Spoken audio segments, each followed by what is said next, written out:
Bonjour, je vais vous expliquer comment fabriquer un distributeur automatique de croquettes pour les poissons de bassin, mais ça peut marcher pour les chats, pour les cochonnades, etc., qui m'a coûté 12,60 € avec une partie du matériel de récupération et une partie de matériel neuf.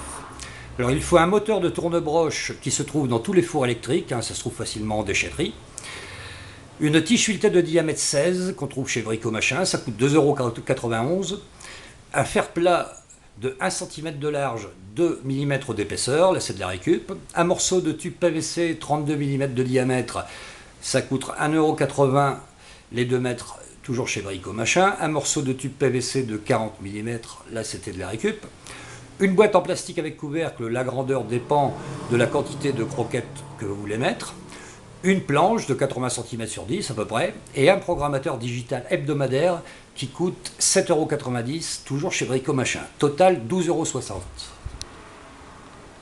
Alors pour commencer, vous mettez la tige filetée dans un étau et vous enroulez le fer plat autour en colimaçon. Vous obtiendrez ceci, c'est une vis sans fin, on la coupera plus tard à la longueur voulue. Il faut meuler l'extrémité de la tige filetée de telle sorte d'avoir un carré d'à peu près 5 ou 6 mm de côté. Moi, l'orifice de mon tourne-broche fait 7 mm de côté, donc 5-6 c'est bon. Et vous remarquerez que j'ai soudé une rondelle à peu près à 2 cm de l'extrémité de la tige filetée, on verra tout à l'heure pourquoi. Donc voici l'élément majeur du système. Vous voyez la tige filetée avec sa rondelle et l'embout carré qui est soudé à une extrémité de la vis sans fin. La vis sans fin sera coupée tout à l'heure. Voici une vue du moteur avec l'orifice carré et une autre vue. Vous couperez un morceau de tube PVC de 32 à la longueur de votre réservoir à croquettes plus 8 cm, c'est-à-dire pour laisser dépasser 4 cm de chaque côté. Et découper une fenêtre qui permettra aux croquettes de descendre dans la vis sans fin. Du côté opposé à la fenêtre que vous aurez découpée, vous ferez 2 encoches à chaque bout qui permettront aux croquettes de tomber dans le bassin. Ces encoches font à peu près 3,5 cm à 4 cm de long. Donc voici le réservoir, il faudra creuser un trou de chaque côté de diamètre 31 environ pour que le passage du tube à 32 se fasse vraiment bien et qu'il n'y ait pas de jour. La fenêtre se trouve vers le haut et vous voyez que ça dépasse de 4 cm pour permettre l'évacuation des croquettes sur la gauche. Il y a la même chose sur la droite.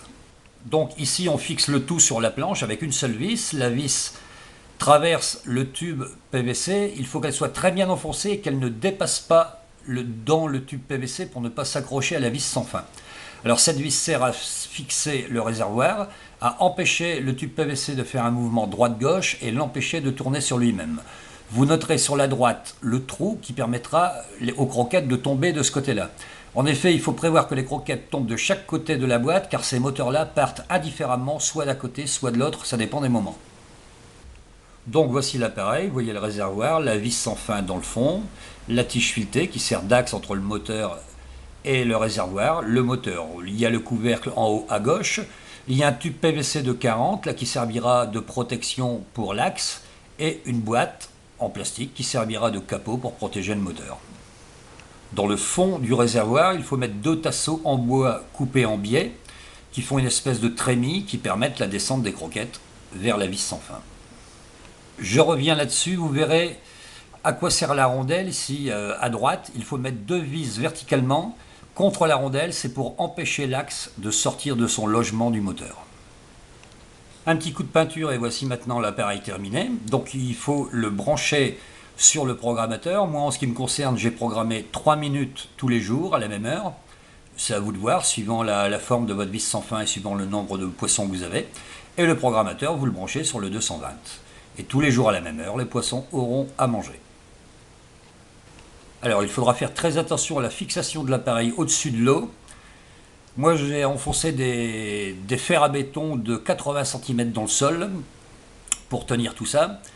Dites-vous bien que si le moteur tombe à l'eau, c'est l'électrocution pour tous les êtres vivants se trouvant dans le bassin. Garanti.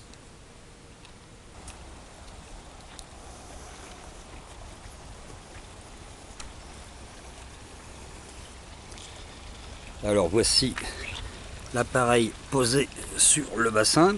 Vous voyez là mes fers à béton qui sont enfoncés dans le sol. Il n'y a aucun risque. Là on voit les croquettes qui commencent à tomber sur la surface de l'eau. Ils vont pouvoir casser la croûte. Alors je vais vous montrer l'ancêtre de cet appareil, le prototype que j'avais fabriqué il y a quelques années, qui est dans un autre bassin. Alors celui-là, il y a 2 réservoirs qui permettent de mettre 2 types de nourriture différentes. J'ai des croquettes pour l'esturgeon et des croquettes pour l'écoille.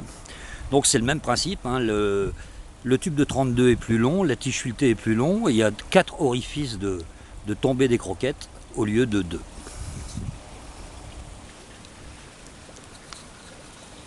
Alors, n'oubliez pas que ce système est très bien pour partir en vacances, mais que le contact avec les animaux, c'est quand même ce qu'il y a de mieux. Comme par exemple, vous voyez, mon gros coinfre qui vient manger.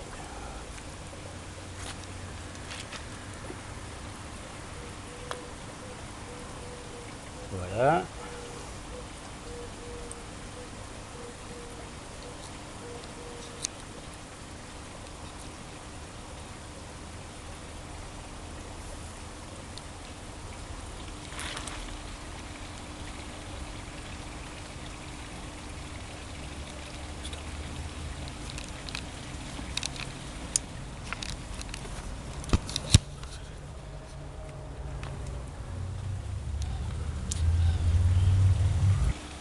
Et voilà le casse-croûte.